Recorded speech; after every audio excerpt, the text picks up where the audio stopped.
Outdoors means kind of peace, quietness, away from chaos. Whatever you're doing, you're just in the moment.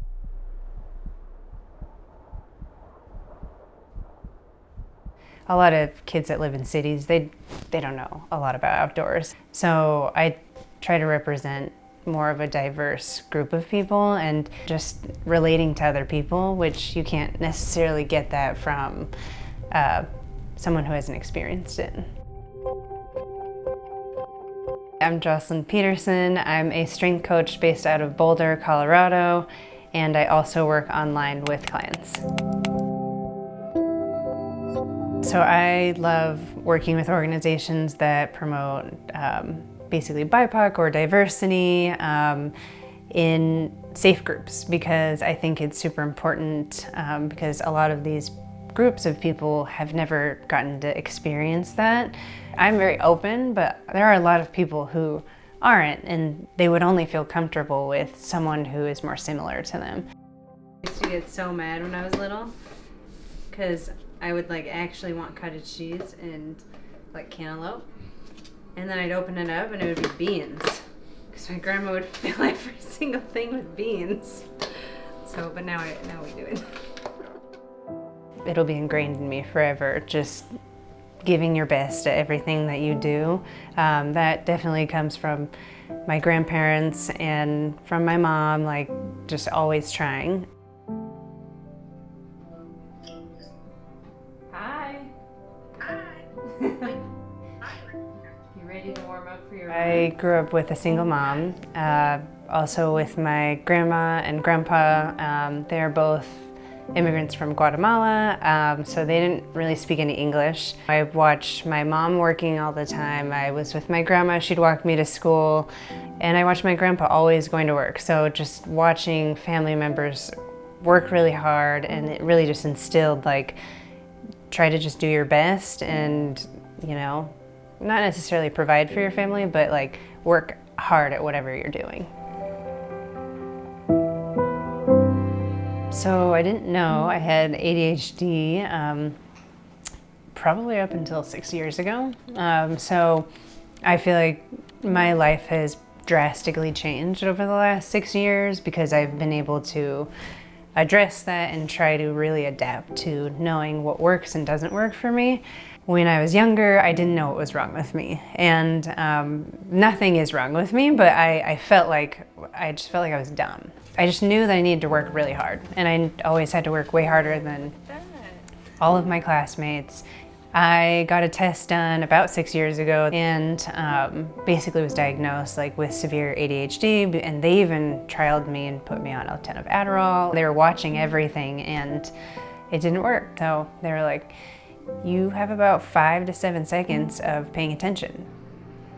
Hey Krista, I'm super proud of you, and let me know how your foot's doing. I know honestly, having my own business has been the huge identifier, getting to empower other people, whether it's doing things for prevention, for your health, whether it's eating right for your body, exercising and making sure you're not doing too much or too little. I mean, it just falls under that huge umbrella of overall health and wellness and just trying to live a long, healthy life. Originally, I just had a gynecologist appointment and I had a just normal check-in. My dad's mom popped into my mind and I kind of just mentioned it to the gynecologist, what should I be doing anything about that she died super young from breast cancer. She immediately was like, oh, you need to get a genetic test. I honestly forgot. I forgot I got the test done. And I was at a different appointment when I got the call that I was BRCA1 positive. Didn't know what it meant at all. I ended up Googling it while I'm at this other appointment, and I was like, wait, this means I can get cancer, and I still don't really know what it means, but this isn't good. My first person that I thought of was a client, now really good friend of ours. She had gone through a lot of breast cancer surgeries and got it super young when she was 27. I don't think she knows this, but she completely changed my life because at the time she was a nurse practitioner, and she came to every single appointment and she was like, "You are getting a mastectomy." And I was like, "I'm getting what?" And she was like definitely my hero at the moment, and I mean still is. As I shared my story on social media, so many people had questions, and then I wanted to help people because I was like, I had all of these same questions, but I couldn't find anyone. I felt like I was inspiring other people, and you know, when you do stuff like that, it's positive feedback, so I wanted to keep doing it. I ended up getting a cancer specialist certification, which I was really, really happy about. But yeah, it's hard. It's hard because you end up, not that you're a therapist, but you end up really wanting to relate to everyone or hear their story, or like hear the pain that they're going through, because you need to know, do I need to modify exercises? So what comes with that is what they're going through too.